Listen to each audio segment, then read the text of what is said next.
Hello my dear students. So we have completed our one module. So നമ്മൾ കഴിഞ്ഞ ക്ലാസ്സിലെ videos കൊണ്ട് ഒരു മോഡ്യൂൾ കംപ്ലീറ്റ് ചെയ്തു. നിങ്ങളുടെ കയ്യിൽ സിലബസ് ഉണ്ടെന്നാണ് എൻ്റെ ഒരു വിശ്വാസം. അതിലെ സെക്കൻഡ് മോഡ്യൂളാണ് നമ്മൾ കംപ്ലീറ്റ് ചെയ്തത്. സിലബസ് ഞാൻ സെൻഡ് ചെയ്ത് തരാം, കുഴപ്പമില്ല. അപ്പോൾ അതിലൊരു മോഡ്യൂൾ, വലിയൊരു മോഡ്യൂളാണ് നമ്മൾ കംപ്ലീറ്റ് ചെയ്തത്. അപ്പോൾ ഇന്നിപ്പോൾ നമ്മൾ സ്റ്റാർട്ട് ചെയ്യാൻ പോകുന്നത് നിങ്ങളുടെ ലാസ്റ്റ് മോഡ്യൂളാണ്. എമർജിങ് ട്രെൻഡ്സ് എന്ന് പറയുന്ന ലാസ്റ്റ് മോഡ്യൂളാണ് നമ്മൾ ഇന്ന് സ്റ്റാർട്ട് ചെയ്യാൻ പോകുന്നത്.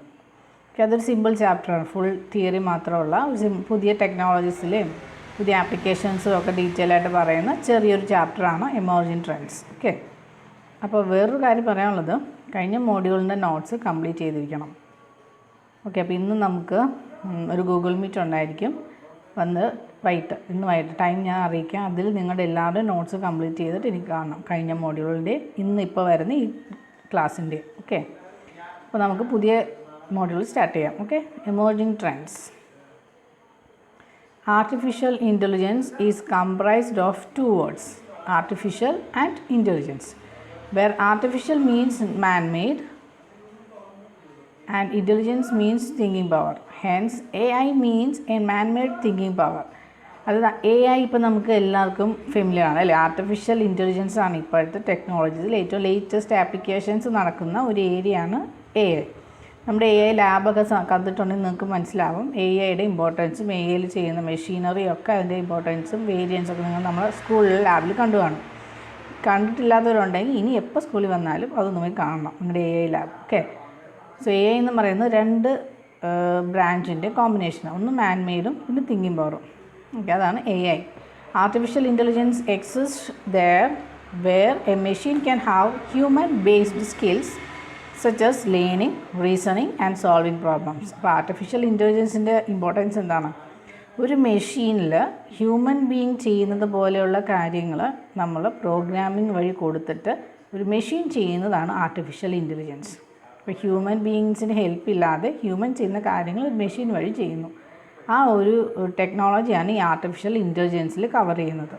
Okay, so according to the father of artificial intelligence, ഈ പേര് നോട്ട് ചെയ്തോണം, John McCarthy, it is the science and engineering of making intelligent machine. ഇപ്പോൾ എന്താണ് AI father of artificial intelligence പറയുന്നത്? എന്താണ് AI എന്ന് പറയുന്നത്? Science and engineering of making intelligence machine. AI എന്ന് പറയുന്നത് സയൻസും എഞ്ചിനീയറിംഗിൻ്റെയും ഒരു കോമ്പിനേഷനാണ്. എന്തിനു വേണ്ടിയിട്ടാണ്? ഇൻ്റലിജൻറ്റ് മെഷീൻസ് മേക്ക് ചെയ്യാൻ വേണ്ടിയിട്ടുള്ള. ഓക്കെ, ഇനി what are the goals of AI?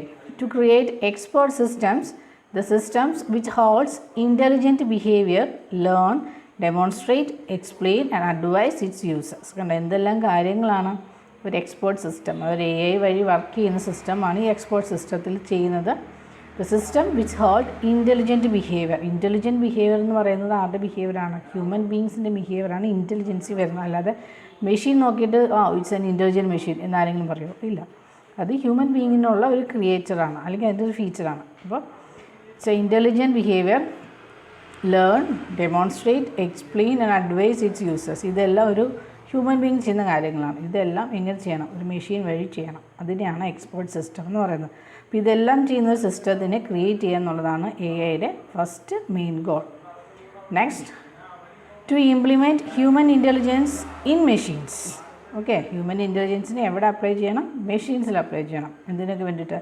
Creating systems that can understand, think, learn and behave like humans. അപ്പോൾ ഒരു സിസ്റ്റത്തിനെ ബിഹേവ് ചെയ്യണം. എങ്ങനെ ബിഹേവ് ചെയ്യണം സിസ്റ്റം? ഒരു ഹ്യൂമൻ ബീങ്, ഒരു മനുഷ്യൻ എങ്ങനെയാണോ മനസ്സിലാക്കുന്നതും ചിന്തിക്കുന്നതും പഠിക്കുന്നതും ബിഹേവ് ചെയ്യുന്നതും അതേ രീതിയിൽ ഒരു സിസ്റ്റത്തിനെ മാറ്റിയെടുക്കുക. അതാണ് നമ്മുടെ AIയിൽ ചെയ്യുന്നത്. Okay, next, application of AI. AI has been dominant in various field such as gaming. ഏതൊക്കെ ഫീൽഡിലാണ് AI യൂസ് ചെയ്യുന്നത്? ഗെയിമിംഗ്, നാച്ചുറൽ ലാംഗ്വേജ് പ്രോസസ്സിംഗ്, അതെന്താണെന്ന് ഡീറ്റെയിൽ നമ്മൾ നോക്കുന്നുണ്ട്. Expert systems, vision system, speech recognition, hand writing recognition, intelligent robots. Intelligent robot എന്ന് പറയുന്നത് AIയുടെ ഒരു ആപ്ലിക്കേഷനാണ്. ഇത് നിങ്ങൾക്ക് ഒരു മൂവി അറിയില്ലേ, നമ്മുടെ റോബോട്ട് എന്ന് തന്നെയല്ലേ സിനിമയുടെ പേര്? രജനീകാന്തിൻ്റെ മൂവി ചിട്ടി റോബോ. അപ്പം അതിൽ ഒരു ഫീച്ചർ അവർ കാണിക്കുന്നില്ല, ഒരു സ്ഥലത്ത് തീപിടുത്തം ഉണ്ടാകുമ്പോൾ അവിടെ നിന്നൊരു കൊച്ചിനെ രക്ഷപ്പെടുത്തുന്ന ഒരു സീൻ. അതിൻ്റെ ഒരു നെഗറ്റീവ് എഫക്റ്റ് ആ സിനിമയിൽ പിന്നീട് ഓപ്പോസിറ്റ് സൈഡിലുള്ള ആൾ പറയുന്നുണ്ടെങ്കിലും ശരിക്കും ഇത് ഹ്യൂമൻ ബീങ് ചിന്തിക്കുന്നത് പോലെ ആ റോബോട്ട് ചിന്തിച്ചതുകൊണ്ടാണ് ആ തീപിടുത്തത്തിൽ നിന്നും ആ കൊച്ചിനെ രക്ഷപ്പെടുത്തുന്നത്. ഓക്കെ, അപ്പോൾ അങ്ങനെ ഉള്ള AI റെക്കഗ്നിഷൻ സിസ്റ്റംസ് എല്ലാം ഇവിടെ നമുക്ക് റോബോട്ട്സിൽ അപ്ലൈ ചെയ്യാൻ പറ്റും. അതുപോലെ ട്രെയിനിൽ ഐശ്വര്യ റായിയെ രക്ഷിക്കുന്ന ഒരു സ്റ്റണ്ട് ഇഷ്യൂ ഇല്ലേ, അപ്പോൾ അത് കറക്റ്റായിട്ട് റോബോട്ടിന് മനസ്സിലാവുന്നുണ്ട്. ആ വരുന്ന ആൾക്കാർ നല്ലതിന് വേണ്ടിയിട്ടല്ല, മോശം ബിഹേവിയറാണ് ആൾക്കാർക്കുള്ളതെന്ന് മനസ്സിലാക്കി ആ കുട്ടിയെ അവിടെ നിന്ന് രക്ഷിക്കുന്നു, നായികയെ അവിടെ നിന്ന് രക്ഷിക്കുന്നു. അപ്പോൾ ഇങ്ങനെയുള്ള ക്യാരക്ടേഴ്സും ബിഹേവിയറും നമ്മൾ മിഷ്യൽ ഇൻബിൽട്ട് ചെയ്യുന്നത് ആർട്ടിഫിഷ്യൽ ഇൻ്റലിജൻസിൻ്റെ ഹെൽപ്പോട് കൂടിയാണ്. നിങ്ങൾ വിചാരിക്കുക അന്നേ ആർട്ടിഫിഷ്യൽ ഇൻ്റലിജൻസ് ഉണ്ടായിരുന്നൊന്നുണ്ട്. ആർട്ടിഫിഷ്യൽ ഇൻ്റലിജൻസിൻ്റെ സ്റ്റഡീസും പേപ്പർ പ്രസൻറ്റേഷനും ഒക്കെ നടക്കാൻ തുടങ്ങിയിട്ട് ഒത്തിരി വർഷങ്ങളായി. ഇപ്പോഴാണ് നമ്മുടെ ഇന്ത്യയിലോട്ടൊക്കെ അത് വരുന്നതെന്ന് മാത്രം. ഓക്കെ, നിങ്ങൾ കേട്ടതാണ് യൂറോപ്യൻ കൺട്രീസിലൊക്കെയുള്ള ഡ്രൈവറില്ലാത്ത കാർ ഓടിക്കുന്ന സിസ്റ്റമൊക്കെ നിങ്ങൾ കേട്ടിട്ടില്ല. അതെല്ലാം ഈ AI പാർട്ടാണ്. Okay, artificial intelligence is A science and technology based on disciplines such as computer science, biology, psychology, linguistic, mathematics and engineering. ഇപ്പോൾ ആർട്ടിഫിഷ്യൽ ഇൻ്റലിജൻസിൽ ഒരുവിധപ്പെട്ട എല്ലാ സബ്ജക്ട്സും, അതായത് സയൻസും technology based on different disciplines. പല ഡിസിപ്ലിൻസിലുള്ള എല്ലാ സബ്ജക്ട്സും നമുക്ക് എന്തിൽ വേണം, AI കൊണ്ടുവരണം. അല്ലാതെ ഒരെണ്ണം മാത്രം, ഒരു സബ്ജക്ട്സിനെ മാത്രം ബേസ് ചെയ്തുകൊണ്ട് നമുക്കൊരു മെഷീൻ ക്രിയേറ്റ് ചെയ്യാൻ പറ്റില്ല. ഇപ്പോൾ ഇൻ കേസ് ഇപ്പോൾ നമ്മൾ റോബോട്ടിനെ ക്രിയേറ്റ് ചെയ്യുന്നത് സയൻസ് റിലേറ്റഡ് പ്രോബ്ലംസ് മാത്രം സോൾവ് ചെയ്യുന്ന റോബോട്ടാണെങ്കിൽ അതിനൊരിക്കലും AI അണ്ടറിലുള്ള റോബോട്ടാണെന്ന് പറയാൻ പറ്റില്ല. AI അണ്ടറിലേക്ക് ഇപ്പോൾ ഹ്യൂമൻ ബീയിങ്ങിനെ സംബന്ധിച്ചിടത്തോളം ഒരു സബ്ജക്റ്റ് ഏതാണെന്ന് നമുക്ക് ഐഡൻറ്റിഫൈ ചെയ്യാൻ പറ്റും. ആ സബ്ജക്റ്റിന് റിലേറ്റ് ചെയ്തിട്ട് ആൾക്കാർ ഓരോ പ്രോബ്ലംസ് സോൾവ് ചെയ്യുന്നത് അല്ലേ. അപ്പോൾ ഇതെല്ലാം കൊണ്ടുവരണം AI ഒരു എക്സ്പേർട്ട് സിസ്റ്റം ഡെവലപ്പ് ചെയ്യുമ്പോൾ. ഓക്കെ, ഇനി ഒരു നോർമൽ പ്രോഗ്രാമിങ്ങും AI പ്രോഗ്രാമിങ്ങും തമ്മിലുള്ള ഡിഫറൻസ് എന്താണെന്ന് നോക്കാം. ഇൻപുട്ട് എങ്ങനെയാണ്, പ്രോസസ്സിങ് എങ്ങനെയാണ്, ഔട്ട്പുട്ട് എങ്ങനെയാണെന്നൊക്കെ ചോദിക്കാം. ഈ 2 ടൈപ്സ് ഓഫ് സിസ്റ്റത്തിൽ. First one is input. Normal സിസ്റ്റത്തിൽ എങ്ങനെയാണ് input? Input is A sequence of alpha numeric symbols presented and stored as per some given set of previously stipulated rules and that uses a limited set of communication media such as keyboard, mouse, disk, etc. അതായത് നമ്മൾ already programme ചെയ്ത് വെച്ചിട്ടുണ്ട്, ഇന്ന പ്രോഗ്രാമിന് ഈ type input വേണം. For example students file management പ്രോഗ്രാമാണെന്ന് വിചാരിക്കുക. അപ്പോൾ ആദ്യം സ്റ്റുഡൻറ്റിൻ്റെ നെയിം ഒബ്വിയസ്ലി നമ്മൾ എൻ്റർ ചെയ്യും. റോൾ നമ്പർ സ്റ്റുഡൻ്റ് എന്ന് പറയുന്ന അവിടുത്തെ കീ ഫീൽഡാണ്. ഇപ്പോൾ റോൾ നമ്പർ എന്ന് പറയുന്ന ഇൻപുട്ട് വാല്യൂ ന്യൂമറിക് ആയിരിക്കണം, നെയിം വരുന്ന ആൽഫബറ്റ്സ് ആയിരിക്കണമെന്ന് ഓൾറെഡി സിസ്റ്റത്തിൽ നമ്മൾ കോഡ് ചെയ്ത് വെച്ചിട്ടുണ്ട്. അതിനനുസരിച്ച് നമുക്ക് ഇൻപുട്ട് കൊടുക്കാൻ പറ്റും. അതാണ് ഈ പറയുന്നത് decimals present and stored as per some given set of previously stipulated rules. Already നമ്മൾ പറഞ്ഞു വെച്ചിരിക്കുന്ന റൂൾസിനെ ബേസ് ചെയ്തിട്ട് നമ്മൾ ഇൻപുട്ട് വാല്യൂസ് കൊടുക്കും. അതെടുത്തിട്ട് അത് വർക്ക് ചെയ്യും. ഈ ഇൻപുട്ട് വാല്യൂസ് കമ്മ്യൂണിക്കേറ്റ് ചെയ്യുന്നത് എങ്ങനെയാണ്? ഒന്നിലെ കീബോർഡ്, മൗസ്, ഡിസ്ക്, ഈ പറയുന്ന മീഡിയം വഴിയാണ് ഇൻപുട്ട്സ് നമ്മൾ കൊടുക്കുന്നത്. But whereas in AI, input may be sight, sound, touch, smell or taste. അപ്പോൾ ഈ പറയുന്ന ഇൻപുട്ട് വാല്യൂസ് എല്ലാം മാറി. AI വരുമ്പോൾ വരുന്ന ഇൻപുട്ട് ഏതൊക്കെയാണ്? Sight, sound, touch, smell or taste.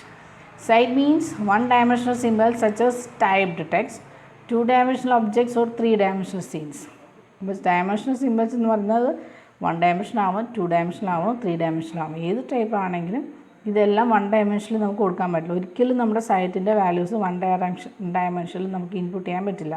അതുപോലെ ടച്ച്, സ്മെല്ല്, ടേസ്റ്റ്. സ്മെല്ലെന്നൊക്കെ പറയുന്ന ഇൻപുട്ട് വാല്യൂ എന്ത് കൊടുക്കും അല്ലേ. അപ്പോൾ ഇതെല്ലാം AI വിഷ്വൽ ലേണിങ്ങിൻ്റെ ഭാഗമായിട്ട് വരുന്ന ഇൻപുട്ട് വാല്യൂസും ഒക്കെയാണ്. ഇത് നമ്മുടെ നോർമൽ സിസ്റ്റവുമായിട്ട് എൻറ്റയർലി ഡിഫറെൻ്റ് ആണ്. ഓക്കെ, ഈ സൗണ്ട് റെക്കഗ്നൈസ് ചെയ്യുന്ന ഇപ്പോൾ നമ്മളെല്ലാം കണ്ടു എലൈസ സൗണ്ട് റെക്കഗ്നൈസിങ് ടൂൾ, അതെല്ലാം AI പാർട്ടാണ്. ELISA switch on the AC, അപ്പോൾ AC സ്വിച്ച് ഓൺ ചെയ്യുന്നു. ഇങ്ങനെയുള്ള ഡീറ്റെയിൽസ് എല്ലാം വരുന്നത് എന്തുകൊണ്ടാണ്? നമ്മുടെ സൗണ്ടാണ് അവിടുത്തെ ഇൻപുട്ട്, മനസ്സിലായി. അപ്പോൾ അതിനെ റെക്കഗ്നൈസ് ചെയ്ത് അതിനെ ബേസ് ചെയ്തിട്ടുള്ള ഔട്ട്പുട്ട് അതിൽ നിന്ന് പ്രൊഡ്യൂസ് ചെയ്യുന്നുണ്ട്. ഇതെല്ലാം വർക്ക് ചെയ്യുന്നത് AI അണ്ടറിലാണ്. Clear? Next one is processing. Processing means manipulation of the stored symbols by a set of previously defined algorithms. നേരത്തെ നമ്മൾ അൽഗോരിതംസും ഫ്ലോ ചാർട്ടൊക്കെ ചെറിയ ക്ലാസ്സിൽ പഠിക്കുന്നതാണ് അല്ലേ. Processing means manipulation of the stored symbols by set of previously defined. ഇപ്പോൾ addition ചെയ്യാനാണെങ്കിൽ അതിനൊരു അൽഗോരിതം ഉണ്ട്. Input value, first input value, second input വാല്യൂസും തമ്മിൽ ആഡ് ചെയ്യണം. നമ്മൾ അൽഗോരിതം സെറ്റ് ചെയ്ത് വെച്ചിട്ടുണ്ട്. അതിനെ ബേസ് ചെയ്തിട്ട് ആ പ്രോഗ്രാം വർക്ക് ചെയ്യും, നമുക്ക് ആൻസർ കിട്ടും. Okay, AI processing includes knowledge, representation and pattern matching, search, logic, problem solving and learning. ഇത് നോർമൽ പ്രോസസ്സിങ്ങിനേക്കാളും ഡിഫറെൻ്റ് ആയിട്ട് ഒരുപാട് സ്റ്റെപ്സ് നമ്മളിവിടെ നടക്കുന്നുണ്ട്. എന്തൊക്കെയാണ് മെയിനായിട്ട്? Processing includes knowledge representation and pattern matching. ഇപ്പോൾ ഒരു എക്സാമ്പിൾ പറയുകയാണെങ്കിൽ ഇപ്പോൾ എലൈസിലൊക്കെ എങ്ങനെയാണ് നടക്കുന്നത്, നമ്മൾ കൊടുക്കുന്ന സൗണ്ട് അതിനെ ലാംഗ്വേജോട്ട് ട്രാൻസ്മിറ്റ് ചെയ്യണം. ആ സൗണ്ടും ലാംഗ്വേജും തമ്മിലൊരു പാറ്റേൺ മാച്ചിങ് അവിടെ നടത്തണം. അതിനനുസരിച്ച് അവരൊരു ഔട്ട്പുട്ട് നമുക്ക് ആൻസേഴ്സ് തരണം അല്ലേ. ഇതെല്ലാം നേരത്തെ മെഷീൻ ലേണിംഗ് വഴി AI സഹായത്തോടുകൂടി ചെയ്തു വെച്ചിരിക്കുന്നതാണ്. അതുപോലെ സെർച്ച് ചെയ്യണം, ലോജിക്ക്, പ്രോബ്ലം സോൾവിങ്, ലേണിംഗ്, ഇതെല്ലാം AI പാർട്ടാണ്. ഇപ്പോൾ എലൈസയോട് നമ്മളൊരു മ്യൂസിക് പ്ലേ ചെയ്യാൻ വരുന്നു. ELISA should search the music. Different types of language ഉണ്ട്. നമ്മൾ യൂസ് ചെയ്യുന്ന ലാംഗ്വേജ് ഏതാണെന്ന് ആദ്യം സോർട്ട് ഔട്ട് ചെയ്യണം. പിന്നെ അത് ഏത് മൂവിയാണ് കണ്ടുപിടിക്കണം, ഏത് ലാംഗ്വേജ് മൂവിയാണ്. അപ്പോൾ ഇങ്ങനെയുള്ള സെർച്ചും ഡീറ്റെയിൽസും ഒക്കെ അത് ചെയ്യണം അല്ലേ. ഇതെല്ലാം എന്തിൻ്റെ ഹെൽപ്പോട് കൂടിയാണ്, AI ഹെൽപ്പോട് കൂടിയാണ്. Okay, next one is output. Output is A sequence of alphanumeric symbols maybe in a given set of colors that is placed on such medium as CRT, screen, paper or magnetic text. Output കഴിയുന്ന ഒന്നിൽ normally നമ്മൾ കാണുന്നത് എവിടെയാണ്, നമ്മുടെ ലാപ്പിൻ്റെ അല്ലെങ്കിൽ സിസ്റ്റത്തിൻ്റെ സ്ക്രീനിൽ കാണും. അല്ലെങ്കിൽ അത് നമുക്ക് പേപ്പറിലേക്ക് മാറ്റാം അല്ലെങ്കിൽ മാഗ്നറ്റിക് ഡിസ്കിലേക്ക് മാറ്റാം. Okay, but in AI output can be in the form of printed language and synthesised speech, manipulation of physical objects or locomotion അല്ലേ. ഇപ്പോൾ ഏതെങ്കിലും ഒരു ഫിസിക്കൽ ഒബ്ജക്ട്സിനെ മാനിപ്പുലേഷൻ ചെയ്യണം. ഇപ്പോൾ AC ഓഫ് ചെയ്യാൻ പറഞ്ഞാൽ we have to switch off that AC, but we need to connect the Eliza and the AC with using the AI. ഇപ്പോൾ എലൈസയും AI തമ്മിൽ കണക്ഷൻ ഉണ്ടാവണം. ഒരു AI കണക്ഷൻ ഉണ്ടെങ്കിൽ അത് സ്വിച്ച് ഓണും ഓഫും ചെയ്യാൻ പറ്റുള്ളൂ. അപ്പോൾ അങ്ങനെയുള്ള ഫിസിക്കൽ ഒബ്ജക്ട്സിൻ്റെ മാനിപ്പുലേഷനും സിന്തസൈസ്ഡ് സ്പീച്ച് നമുക്ക് തിരിച്ചവർ റെക്കഗ്നൈസ്, നമ്മുടെ ഇൻപുട്ട് വോയിസ് റെക്കഗ്നൈസ് ചെയ്തിട്ട് കറക്റ്റായിട്ട് ഔട്ട്പുട്ട് തരുന്നില്ലേ. അപ്പോൾ ഇങ്ങനെയുള്ള പ്രോസസ്സുകളെല്ലാം നടന്നിട്ട് വേണം നമുക്ക് അതിൻ്റെ ഔട്ട്പുട്ട് കിട്ടാൻ. അപ്പോൾ ഇതെല്ലാം എന്തിൻ്റെ അണ്ടറിലാണ്, AI അണ്ടറിലാണ്. Okay, next one advantages of AI. High accuracy with less errors. This is the best and the important one of the advantage of AI. It takes decisions as per pre-experienced or information. Next one is high speed, and the next advantage is high reliability. Can perform the same action multiple times with high accuracy. Same action multiple times ചെയ്താലും ഓരോ പ്രാവശ്യം accuracy കൂടിക്കൊണ്ടിരിക്കത്തുള്ളൂ, കുറയുന്നേ ഇല്ല. Then useful for risky areas. ഇപ്പോൾ human ബീയിങ്സിനും ചെല്ലാൻ പറ്റാത്ത ഏരിയാസിലൊക്കെ നമുക്ക് ഈ AI ഹെൽപ്പോടുകൂടി ഇങ്ങനെ മെഷീൻസിൻ്റെയൊക്കെ വർക്ക് ചെയ്തിട്ട് നമുക്ക് എന്തെങ്കിലുമൊക്കെ റിസർച്ചും കാര്യങ്ങളൊക്കെ നടത്താം. So helpful in situations such as defusing a bomb, exploring the ocean floor, where to employ a human can be risky. അപ്പോൾ ഇങ്ങനെയുള്ള ഏരിയകളിൽ ഹ്യൂമൻ ബീങ് ഡയറക്റ്റ് പോയി ചെയ്യാമെന്ന് പറയുന്നത് റിസ്ക്കിയാണ്. അപ്പോൾ അങ്ങനെയുള്ള സ്ഥലങ്ങളിൽ നമുക്ക് AI യൂസ് ചെയ്തിട്ടുള്ള റോബോട്ട്സിനെയോ അല്ലെങ്കിൽ ഡയറക്റ്റ് മെഷീനോ അല്ലെങ്കിൽ സിസ്റ്റമായിട്ട് കണക്ട് ചെയ്തിട്ടൊക്കെ നമുക്ക് ചെയ്യാൻ പറ്റും. Okay, next one digital assistant such as used by various e-commerce websites to show the products as per customer requirements. Customer റിക്വയർമെൻറ്റ്സിനെ ബേസ് ചെയ്തിട്ട് നമുക്ക് ഓരോ പ്രോഡക്ട്സ് ഷോ ചെയ്യാൻ പറ്റുന്നതും AI പാർട്ടാണ്. അതാണ് digital assistant. Next one useful as A public utility. Okay, such as self-driving car which can make our journey safer and hassle-free, facial recognition for security purpose, natural language processing to communicate with the human in human language etc. അപ്പോൾ ഞാൻ നേരത്തെ പറഞ്ഞില്ലേ, human being അല്ലാതെ self driving car അതൊക്കെ ഒരു public യൂസിന് വേണ്ടി ഉപയോഗിക്കുന്നില്ല. അതാണ് useful as A public utility എന്ന് പറയുന്നത്. നമ്മുടെ ഇവിടെ ഒന്നും ഇംപ്ലിമെൻ്റ് ആയിട്ടില്ല, യൂറോപ്യൻ കൺട്രീസിലൊക്കെ ഇംപ്ലിമെൻ്റ് ആയി വരുന്നു. നമ്മുടെ ഇടയിലും ഏതെങ്കിലും വർഷങ്ങൾക്ക് ശേഷം മേ ബി സംഭവിച്ചേക്കാം. ദെൻ ഹാസിൽ ഫ്രീ ആണ്. ഫേഷ്യൽ റെക്കഗ്നിഷൻ ഇതെല്ലാം AI. നമ്മുടെ ഫോണിൽ വരുമ്പോൾ ഫേഷ്യൽ റെക്കഗ്നിഷൻ, ഫിംഗർ പ്രിൻറ്റ് റെക്കഗ്നിഷനൊക്കെ ഇല്ല, ഇതെല്ലാം AI ചെറിയ ചെറിയ ആപ്ലിക്കേഷൻസാണ്. ഓക്കെ, ഫോർ സെക്യൂരിറ്റി പർപ്പസിന്. പിന്നെ natural language processing to communicate with the human in human language. മനുഷ്യനുമായിട്ട് അതേ സെയിം ഹ്യൂമൻ ലാംഗ്വേജിൽ കമ്മ്യൂണിക്കേറ്റ് ചെയ്യാൻ പറ്റുന്നു. ഇതെല്ലാം പബ്ലിക് യൂസിന് വേണ്ടിയിട്ടുള്ളതാണ്. പിന്നെ ഇതിനൊരു എക്സാമ്പിൾ പറയുകയാണെങ്കിൽ ഹ്യൂമൻ ലാംഗ്വേജിൻ്റെ ഇപ്പോൾ നമ്മൾ ഫേഷ്യൽ റെക്കഗ്നിഷൻ പറഞ്ഞപ്പോഴാണ് നമ്മുടെ ഫേസ്ബുക്കിൽ കാണാറില്ലേ, your face will match with this film actress അങ്ങനെയൊക്കെ പറഞ്ഞ് ഒരുപാട് ഗെയിം നമ്മൾ കാണിക്കാറില്ലേ. അതുപോലെ ഫേസ് ആപ്പ് വന്നു. ഇതെല്ലാം AI പാർട്ടാണ്. മേ ബി ചിലപ്പോൾ ഈ കുഞ്ഞു പിള്ളേരുടെ ഫോട്ടോ എടുത്തിട്ട് ഇത് വലുതാകുമ്പോൾ ഇങ്ങനെ ഇരിക്കും. അപ്പോൾ നമ്മുടെ ഫേസ് ആണെങ്കിലും ഈ ഒരു ആക്ട്രസുമായിട്ട് സിമിലർ ആണെന്നൊക്കെ പറഞ്ഞ് കാണിക്കുന്നില്ലേ. ഇതെല്ലാം ഫേസിങ് പാറ്റേൺ റെക്കഗ്നിഷൻ വഴിയാണ്. ഫേഷ്യൽ എക്സ്പ്രഷൻസും ഫേഷ്യലിൽ കുറേ മെഷർമെൻറ്റൊക്കെ ഉണ്ട്. സമയം കിട്ടുമ്പോൾ നമ്മുടെ IEEE പേപ്പേഴ്സൊക്കെ വായിച്ച് നോക്കിയാൽ മതി. ഫേഷ്യൽ എക്സ്പ്രഷനെ ബേസ് ചെയ്തിട്ട് ഒരുപാട് പേപ്പേഴ്സ് സബ്മിറ്റ് ചെയ്തിട്ടുണ്ട്. അപ്പോൾ നമ്മുടെ ഓരോ മെഷർമെൻ്റ് ഉണ്ട്, ഐ ടു നോസ്, ഇങ്ങനെ ഓരോ ഫേസിനും ഓരോ മെഷർമെൻ്റ് ഉണ്ട്. അപ്പോൾ ഇതെല്ലാം കാൽക്കുലേറ്റ് ചെയ്തിട്ടാണ് നമ്മുടെ ഈ മെഷർമെൻറ്റുമായിട്ട് സിമിലറായിട്ട് വരുന്നത് ഏത് ആക്ടേഴ്സിൻ്റെ ആണോ. അപ്പോൾ ഈ ഡേറ്റാബേസ് അവർക്ക് ഓൾറെഡി കാണണം. മനസ്സിലായോ? ഓൾറെഡി അവർ കുറേ ഡേറ്റാബേസ് കളക്ട് ചെയ്ത് നോക്കും, എന്നിട്ടാണ് നമ്മുടെ നിന്ന് ഇൻപുട്ട് എടുത്തിട്ട് ഏതാണോ മാച്ചിങ് വരുന്നത് അതങ്ങോട്ട് ഔട്ട്പുട്ടായിട്ട് തരും. അതിലൊന്നും വലിയ കാര്യമൊന്നുമില്ല. ആരെങ്കിലുമൊക്കെ റിസർച്ച് ചെയ്യാൻ വേണ്ടിയിട്ട് ചെയ്യുന്ന ഒരു ചെറിയ ട്രിക്കാണത്, ഈ സോഷ്യൽ മീഡിയാസിൽ വഴി ഡേറ്റാബേസ് കളക്ഷൻ. മനസ്സിലായി? അതുപോലെ കുഞ്ഞു പിള്ളേരുടെ ഫോട്ടോ കോൺടെസ്റ്റ്, അപ്പോൾ ഏതെങ്കിലും ഒരു ന്യൂസ് ചാനലിൻ്റെ വഴി എന്നൊക്കെ പറഞ്ഞ് അവർ അഡ്വർടൈസ് ചെയ്യും. ആക്ച്വലി പ്രശ്നങ്ങളൊന്നുമില്ല, നമ്മുടെ ഡീറ്റെയിൽസ് എടുത്തിട്ട് അവർ ഡേറ്റാബേസ് ക്രിയേറ്റ് ചെയ്യുന്നത് മാത്രം. അതിനെ ബേസ് ചെയ്തിട്ടായിരിക്കും ചിലപ്പോൾ അവരുടെ ഒരു PhD പേപ്പറോ അങ്ങനെയൊക്കെ സബ്മിറ്റ് ചെയ്യുന്നത്. ഓക്കെ, അങ്ങനെയുള്ള കാര്യങ്ങളൊക്കെ നടക്കുന്നത് AI അണ്ടറിലാണ്. Okay, next one is artificial intelligence can be divide in to 3 sub field. 3 sub ഫീൽഡാണ് AIക്കുള്ളത്. Artificial intelligence that we have already discussed. Next one is machine learning and deep learning. Machine learning. So machine learning is a system that can learn from example through self improvement and without being explicitly coded by programmer. എന്താണ് machine learning is a system that can learn from example. അപ്പോൾ examples വഴി learn ചെയ്യുന്ന ഒരു സിസ്റ്റമാണ്, ഒരു ടെക്നിക്കാണ് machine learning. through self-improvement and without the being explicitly coded by the programmer. Programmer എന്ന് line by line code ചെയ്യുകയല്ല, പകരം ഒരു സെൽഫ് ഇമ്പ്രൂവ്മെൻറ്റ്, അതായത് നമ്മൾ ഈ ഒരു റിയൽ വേൾഡ് എക്സാമ്പിൾസ് വഴി മെഷീനെ ഇങ്ങനെയൊക്കെയാണെന്ന് പറഞ്ഞ് നമ്മൾ പ്രോഗ്രാം ചെയ്ത് വയ്ക്കുന്നു. അങ്ങനെ ചെയ്യുന്നതാണ് മെഷീൻ ലേണിംഗ് എന്ന് പറയുന്നത്. As it names, it gives the computer that makes it more similar to human. As its name, it gives the computer that makes it more similar to humans. അപ്പോൾ ആ പേര് പറയുന്ന പോലെ തന്നെ ഈ ഹ്യൂമൻ ബീങ്സിൻ്റെ ആക്ടിവിറ്റീസ് എല്ലാം നമ്മൾ പഠിച്ച് ഇതെല്ലാം മെഷീനിലോട് പഠിപ്പിക്കും. അവസാനം അത് ഇതുപോലെയാകും, ഹ്യൂമൻ ബീങ്ങിനെ പോലെ ആയപ്പോൾ. അങ്ങനെ ഹ്യൂമൻ ബീങ്ങിനെ പോലെ they get the ability to learn. Language ആണ്, പ്രോഗ്രാമിംഗ് ആണോ ഈ മെഷീൻ ലേണിംഗ് എന്ന് പറയുന്നത്. ഹ്യൂമൻ ബീങ്ങിൻ്റെ കുറേ കാര്യങ്ങളും ഫീച്ചേഴ്സും എല്ലാം പ്രോഗ്രാമിംഗ് വഴി മെഷീനിൽ പഠിപ്പിക്കും. അങ്ങനെ ചെയ്ത് മെഷീൻ എന്ന് പറയുന്നത് ഹ്യൂമൻ ബീങ്ങിൻ്റെ കുറേ ഫീച്ചേഴ്സ് ഉള്ള ഒരു മെഷീനായിട്ട് മാറും. ക്ലിയർ? അപ്പോൾ ഇങ്ങനെയാണ് നടക്കുന്നത്. ഡേറ്റയും കൊടുക്കും, ഔട്ട്പുട്ട് കൊടുക്കും. അതായത് ഒരു ഇൻപുട്ട് നമുക്ക് ഹ്യൂമൻ ബീങ്ങിൽ നിന്ന് കിട്ടുന്നൊരു ഇൻപുട്ട് എന്താണോ അതിനെ ബേസ് ചെയ്തിട്ട് വരുന്ന ഔട്ട്പുട്ട് എന്താണ്, ഇതെല്ലാം കമ്പ്യൂട്ടറിലേക്ക് ഫീഡ് ചെയ്യും. അതിന് സ്പെസിഫിക് റൂൾസും ഉണ്ടായിരിക്കും.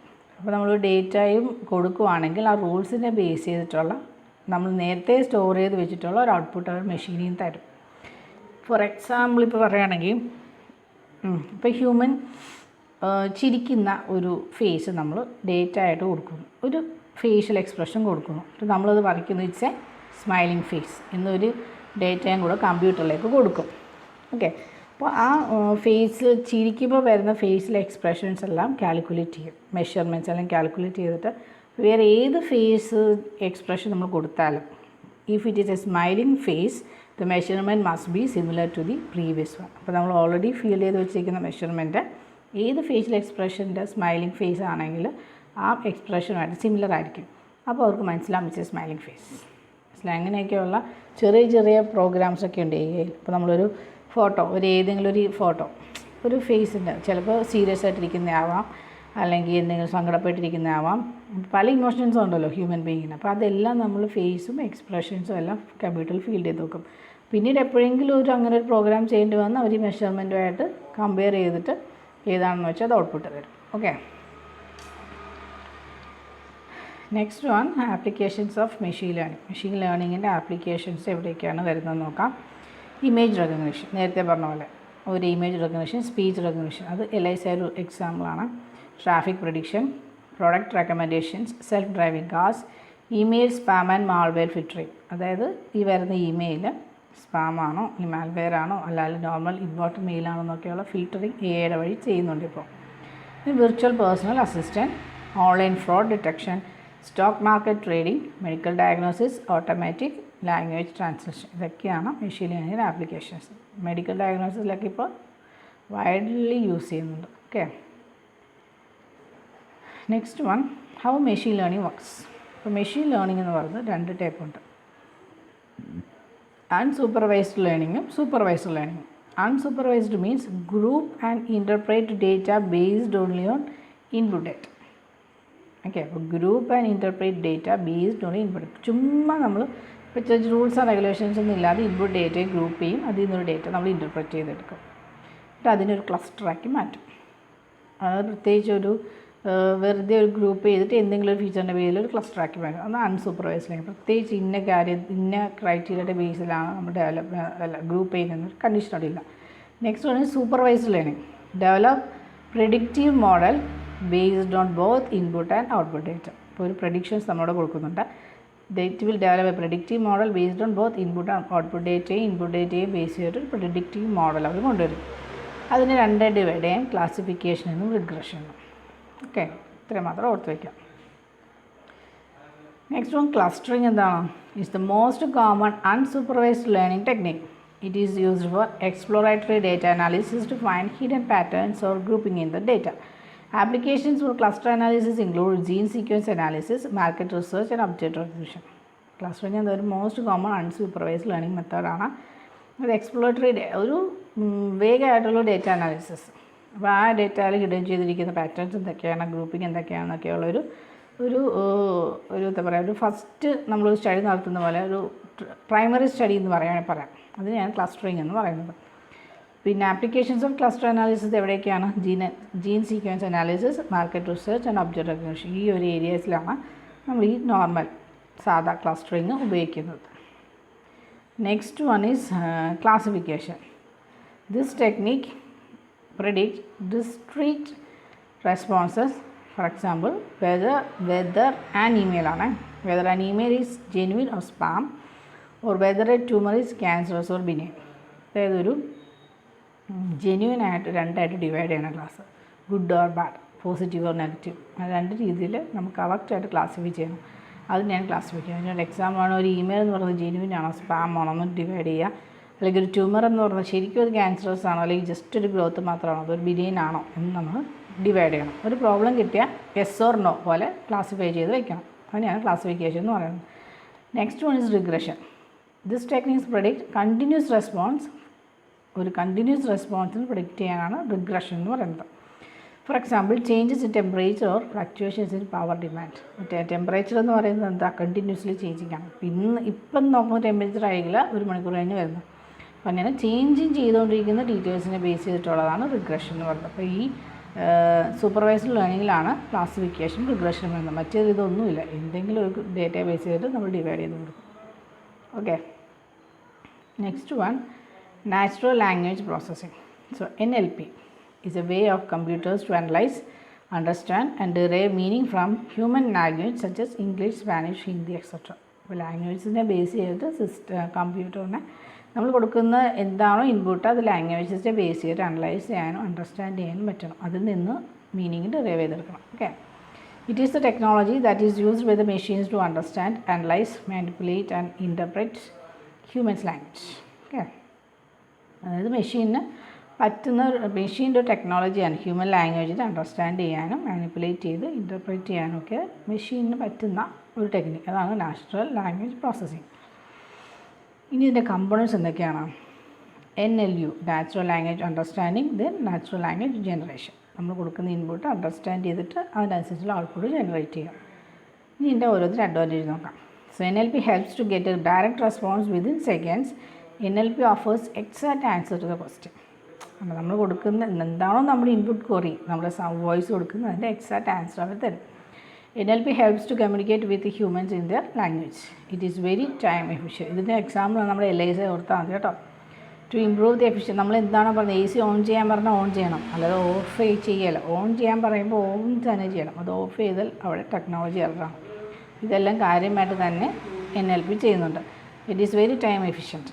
Okay, to improve the efficiency of documentation process, accuracy of documentation and identify the information from large database.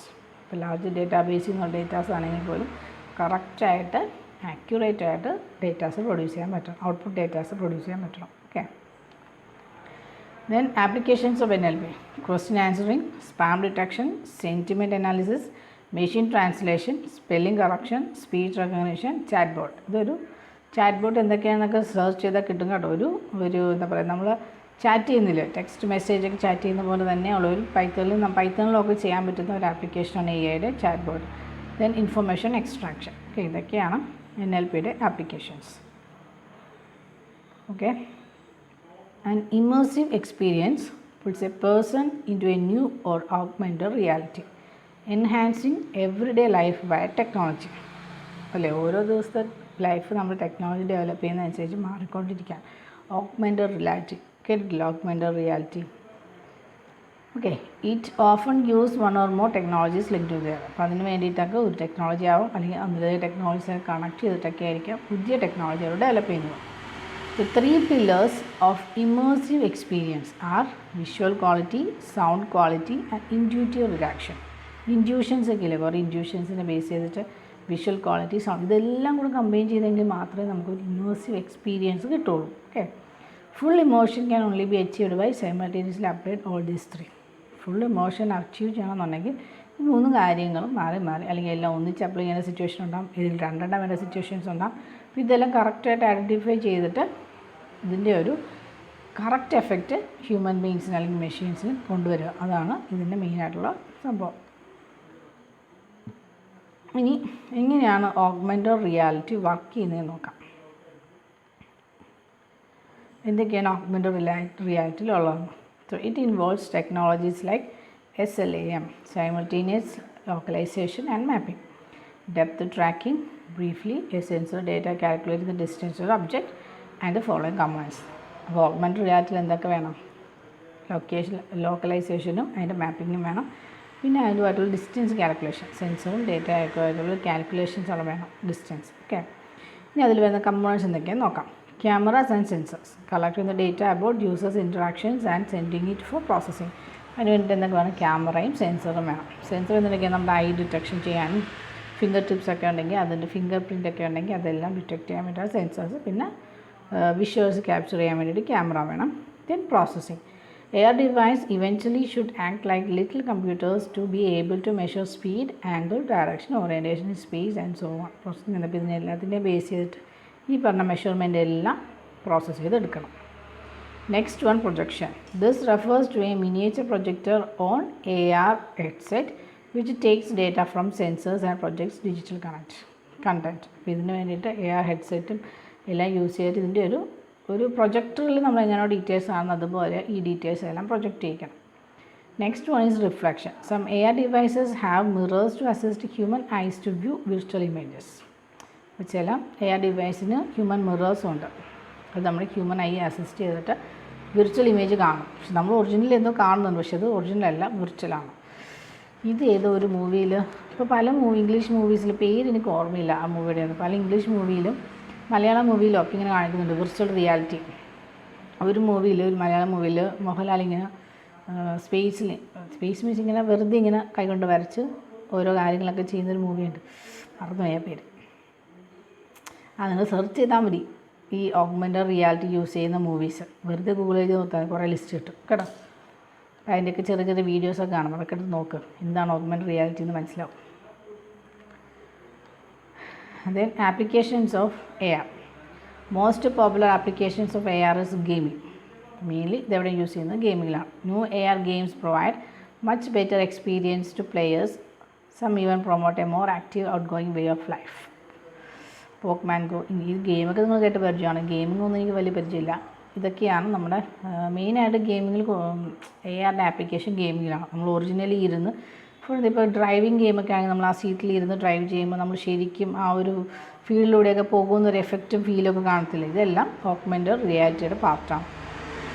പിന്നെ AR in retail may act to bring better customer engagement and retention as well as brand awareness and more sales.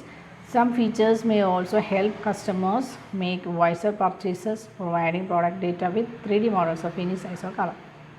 Retail മാനേജ്മെൻറ്റിൽ നമുക്ക് AR ഒരുപാട് help ചെയ്യുന്നു. 3D മോഡൽസിൻ്റെയൊക്കെ correct view കാണാനും പിന്നെ augmented reality support ചെയ്യുന്ന സൈറ്റൊക്കെ ആണെങ്കിൽ ആ മോഡലിൽ നമുക്ക് ആ പ്രോഡക്റ്റ് ശരിക്കും ഒറിജിനലി നമ്മൾ കാണുന്നത് പോലെ 3D എഫക്റ്റിൽ കാണാൻ പറ്റും. ശരിക്കും നമ്മൾ കാണുന്നുണ്ടോ? ഇല്ല, പക്ഷെ എന്നാൽ കാണുന്ന പോലെ ഇരിക്കും. അതാണ് ഓഗ്മെൻറ്റഡ് റിയാലിറ്റി.